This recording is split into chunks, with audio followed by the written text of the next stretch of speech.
I want to see PCOP back up and running, but I'll ask you, Mr. Hamadachis, is this the first time that we've been without a quorum on PCOP? It is not. Yeah, it's not.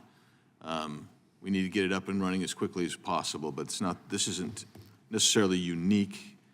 It needs to get fixed, though.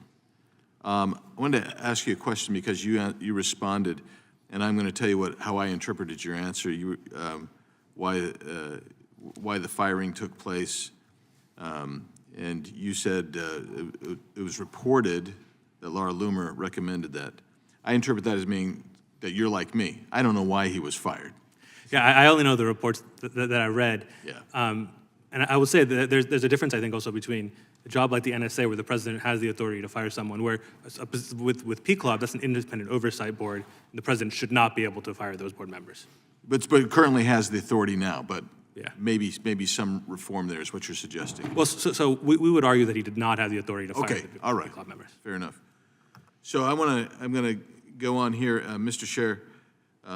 You reported that you indicated there was some reported abuse, even perhaps post-RISA. Can you give us an idea? Yes, and that's from an OD&I report, right? From after RISA was passed, that described a number of additional abuses, including congressional staffers and a number of federal employees, and even the spouse of somebody who had requested a security clearance. It's remarkable because RISA was supposed to take care of probably that very kind of thing, right, and failed to do so, which is indicative that we need to do more. Mr. Kiko, I would venture to say, and the chair is gone, but the ranker is still here. RISA allowed for the chair and the ranker to attend FISC hearings. My guess is that they haven't been able to, actually, we've got a busy schedule, so probably did not get to do that. We actually were trying to get that expanded, if those of you who are participating with us, so there would be more members of Congress who could actually get there. Do you know if the chairman or the ranker have been able to actually attend a FISC hearing? No, I do not. And you've indicated there should be some more oversight. How do we get more vigorous oversight in a shortened answer? How would you say we do that? I would just. You need to do microphone, please. Yeah, I see that. I would just have meetings, all the time. I would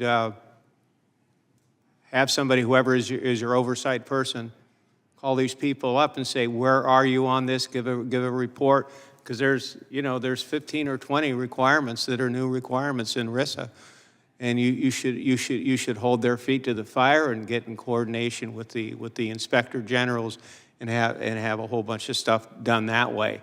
But I did mention in my testimony, though, there was a requirement that for one of the intelligence agencies to use, I think it was the FBI, AI, to make sure that there's compliance. Right.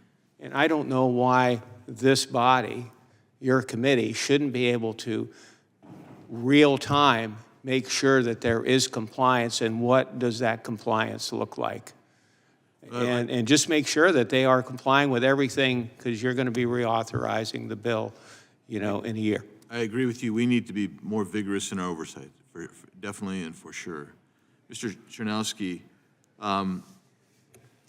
the warrant requirement, and Mr. Knott alluded to this, a lot of people think that's just too onerous to get, but with a recent court ruling, but beyond that, if there are exigencies in there, did we miss any exigencies, any exceptions when we put together the amendment to the proposed bill last year?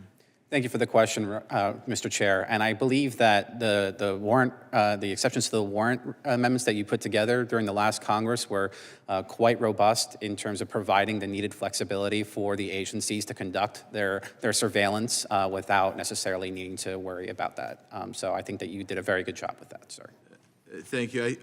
I would say that I'm where Chairman Jordan is. I thought we actually opened the door up too wide, broader than you would have in a normal Fourth Amendment exigency circumstance. But Needless to say, we're going to work on this. I appreciate all of you being here today. I appreciate your testimony. And I think more reforms ahead, to be frank with you. And so with that, thank you all, and we're adjourned.